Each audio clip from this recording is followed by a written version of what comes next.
soyons francs entre nous dès le départ. Ça fait plus de 30 minutes que je dois rec et en fait je rec pas parce que je suis en train de manger ça. Et là, tous les entiers sont en train de m'envier.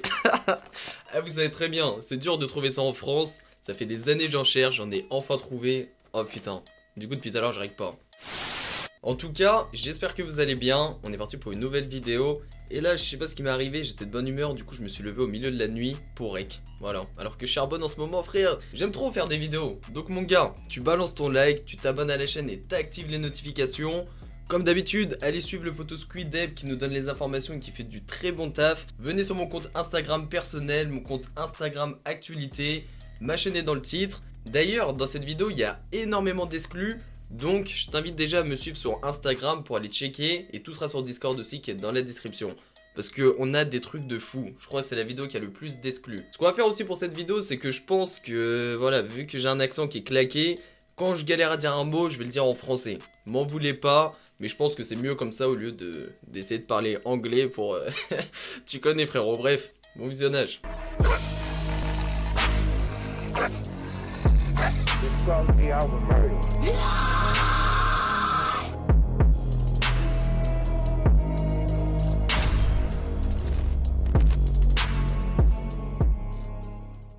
Donc pour commencer, Jermaine Robinson alias FBG Brick et hashtag 130 est un mec qui est né le 19 août 1990 et qui est décédé le 17 juillet 2017 à 26 ans. Niveau taille, il fait 1m85, il pèse entre 75 et 85 kg et il fait partie du gang des Black Disciples. Niveau 7, il fait partie de la STLBT qui est un set de gangsters disciples. Lil B et lui étaient les deux seuls Black Disciples de la STL. Brick est aussi le grand frère de FBG Duck, de Day Day mais aussi de Leandrea, qui est décédé dans un incendie à l'âge de 3 ans et demi. Sans oublier Shield Aiden et ses cousins dont THF Raim, qui est décédé, Mob Scrap qui est décédé aussi, Lil Mike qui est décédé suite à des gardiens de prison qui l'ont tabassé, Lil Jay, son cousin par alliance qui devrait bientôt sortir de prison, Kobe qui est décédé car il est éliminé en même temps que Brick, et D-Rose qui est incarcéré et condamné à 40 ans de prison, et c'est aussi le neveu de Terror 46 et de Walt qui est décédé car il est éliminé par la police de Chicago, et pour ceux qui veulent savoir c'est aussi le père de THF Raim. Au niveau des tatouages, c'est quelqu'un qui a écrit sur son bras droit Tatiana,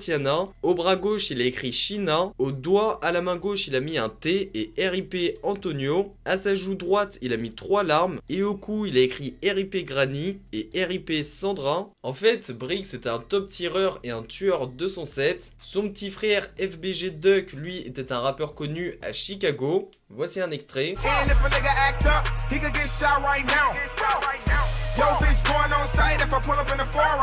C'était quelqu'un qui était énormément actif pendant sa carrière de gangster et qui était considéré comme un grand par beaucoup avant qu'il soit décédé. Il est né à Chicago mais n'a pas grandi là-bas. Comme FBG Duck, il a grandi dans le quartier de Woodland chez la Terror 46, maintenant connu sous le nom de THF 46. À cette époque, quand THF Walt était encore vivant, il était l'un des OG du set et malgré que STLBT ne soit un set ennemi indirect, personne ne pouvait réellement rien dire. Brick est donc devenu cool avec certains futurs membres de là-bas, comme THF Twila ou encore Beizou de l'OTF, et eux ils sont restés cool avec lui jusqu'à sa mort. Néanmoins quand Walt sera tué et surtout que les deux grands frères ont grandi, ils resteront fixés à leur poste. Et c'est là que Brick va devenir la personne qu'on a connue avant qu'il décède. Au début de la guerre entre la ABT et la TYMB, aux alentours de 2017 et 2008, Brick va y prendre part directement, tout comme Duck. Puis aux alentours de 2019, Brick va prendre part à la guerre contre la White City,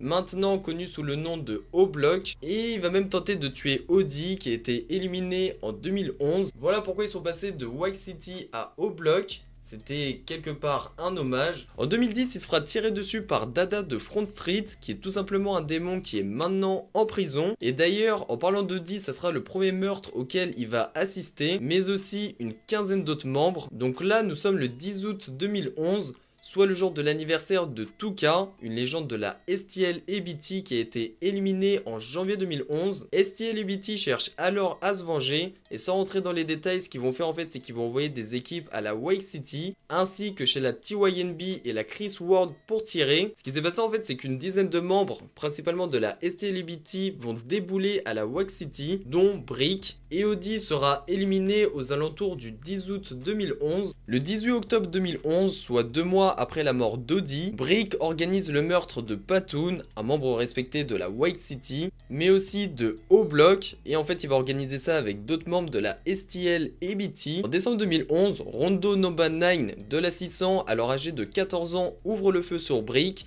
et le touche à plusieurs reprises et va alors l'envoyer à l'hôpital, ce qui fait que Brick, une fois à l'hôpital, va le menacer sur Facebook. Et si jamais tu connais pas Rondo, en fait c'est un rappeur qui est connu mais qui est actuellement incarcéré, mais dans tout ce qui est drill etc, franchement il est super connu. Le 16 février 2012, Brick participe au meurtre de She White. Lui en fait n'habitait pas à O-Block, mais son frère était un OG de là-bas. Il est alors tué d'une balle dans la tête par Boss Twill, armé d'un viseur laser de l'autre bout d'un trottoir, sous les yeux de Brick au volant. Et si jamais tu veux plus d'informations sur ce mec, je t'invite à cliquer ici, parce que la vidéo précédente était sur lui. En fait, Boss Twill était Mr. Headshot.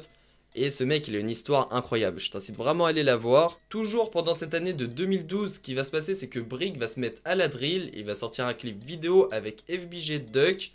Mais en fait, lui, c'est totalement un mec qui prend pas la musique au sérieux, tu vois. C'était juste pour le délire. Voici un extrait.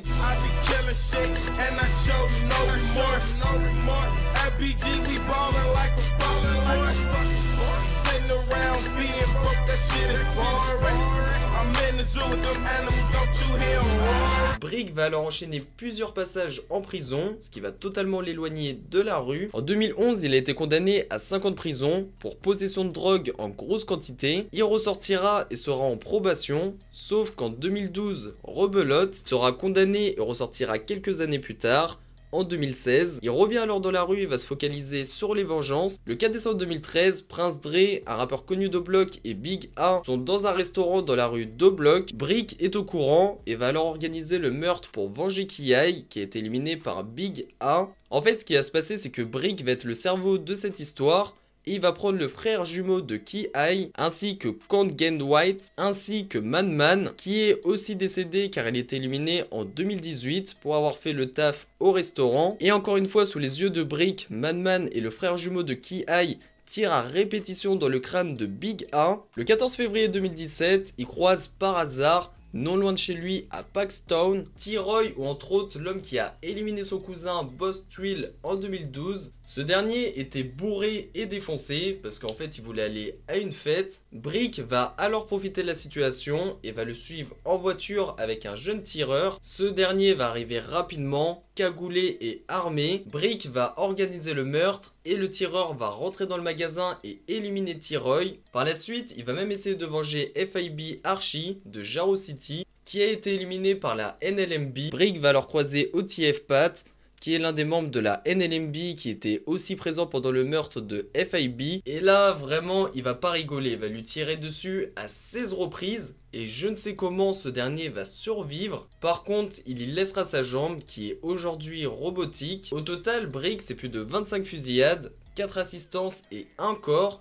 Sans oublier toutes les personnes qu'il a pris pour cible. En 2017, ce qui va se passer en fait, c'est qu'il va essayer de se lancer dans la musique en mode sérieux. Sauf qu'à ce moment-là, il sait très bien qu'il est hyper recherché. Le 17 juillet 2017, Brick et Kobe, son cousin, sont à STL et BT, sur la rue où habite son frère FBG Duck. Une équipe de 10 tireurs, d'O-Block et de la 600 vont alors débouler dans 2 vannes. Kobe, le cousin de Brick, n'aura pas le temps de courir et il reçoit directement une balle dans la tête. Brick va alors tenter de s'enfuir en passant par des petites ruelles.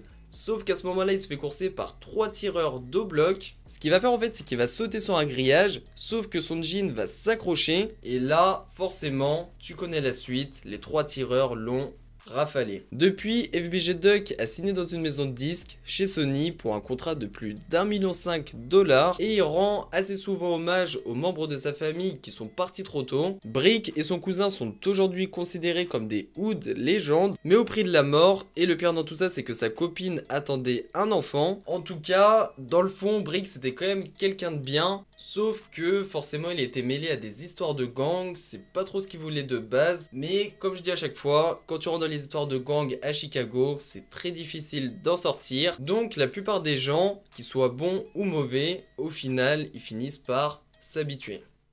Tout pour le gang. Sombre dans le game, c'est MGZ.